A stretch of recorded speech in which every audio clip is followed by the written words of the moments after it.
All right. In Rome, in 1073, an exceptionally pious and zealous monk who had already devoted his life to defending the purity and power of the church became pope. He was called Hildebrand, and as pope took the name of Gregory VII. Meanwhile, in Germany, a Frankish king was on the throne. His name was Henry IV. Now it is important to realize that the Pope saw himself not only as head of the church, but also as the divinely appointed ruler of all Christians on earth. At the same time, the German emperor and successor to the ancient Roman emperors and Charlemagne saw himself as protector and supreme commander of the entire Christian world. And even though Henry IV had not yet been crowned emperor, he still believed that as German king, it was his right. Which of the two should yield? When the struggle between them began, the world was in an uproar. Some were for King Henry IV, others decided with Pope Gregory VII. So many people were involved in this contest that we know of 155 arguments written for and against the king by his supporters and opponents. A number of these portray King Henry as being a wicked and hot-tempered man, while in others it is the Pope who is accused of being heartless and power-hungry. I think we should believe neither. Once we have decided that each, from his own standpoint, was right, whether King Henry behaved badly towards his wife, as his opponents said, or Pope Gregory was elected Pope without following the usual formalities, as his opponents said, matters little to us. We can't go back into the past and see exactly what did happen, and find out whether these accusations against the Pope and the King had any truth in them. They probably didn't, for when people take sides, they are usually unfair.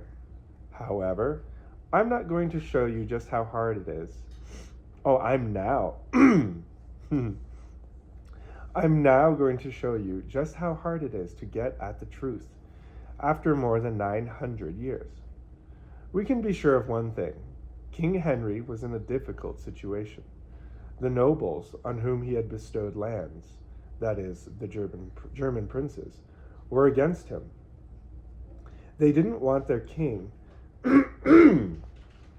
to become too powerful in case he started ordering them around. Pope Gregory opened hostilities by shutting King Henry out of the church, by which I mean that he forbade any priest to give him Holy Communion. This was known as excommunication. Then the princes let it be known that they would have nothing to do with an excommunicated king, and that they were going to choose someone else to take his place. Somehow Henry had to get the Pope to lift this terrible ban. His fate depended on it. If he failed, he would lose his throne. So all alone and without his army, he set out for Italy to try to persuade the Pope to lift the ban. It was winter, and the German princes who wanted to prevent King Henry's reconciliation with the Pope occupied all the roads and paths.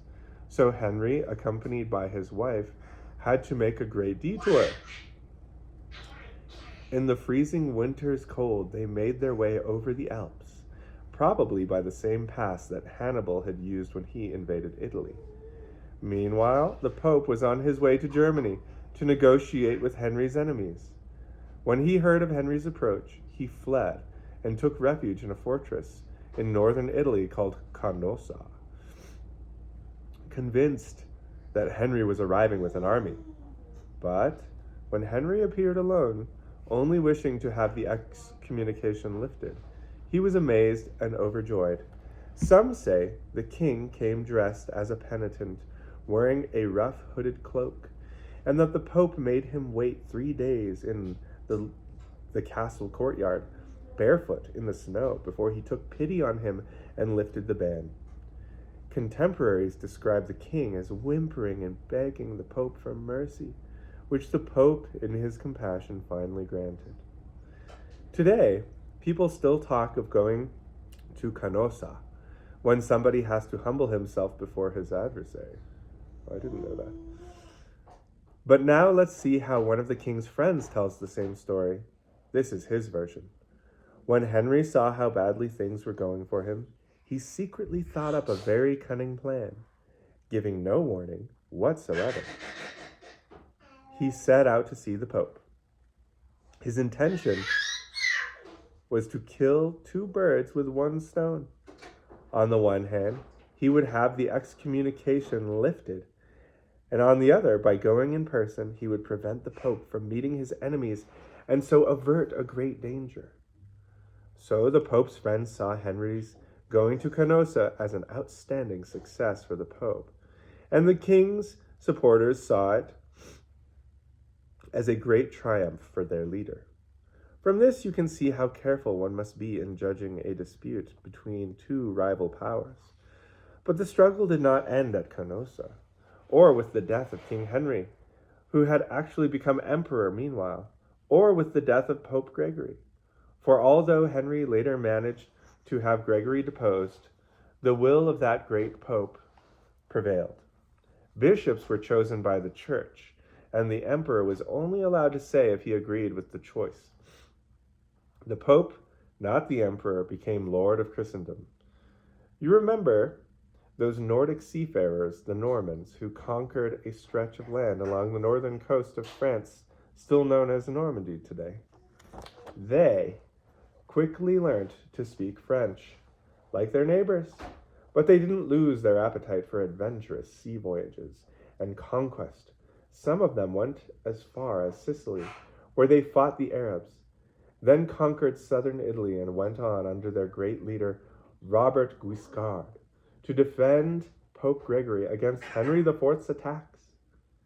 Others crossed the narrow stretch of sea that lies between France and England, known as the English Channel, and under their king, William, afterwards named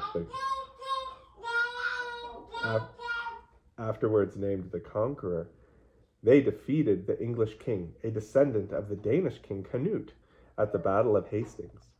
This was in the year 1066, a date which all the English know, because it was the last time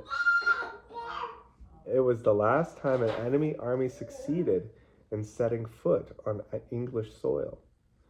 William had his officials draw up a list naming every village and property in the land, many of which he bestowed on his fellow soldiers as fiefs.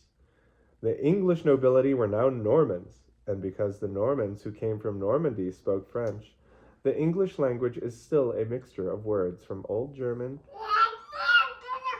and Romance languages. Okay, the next chapter is 23, Chivalrous Knights. Chivalrous Knights? Yes.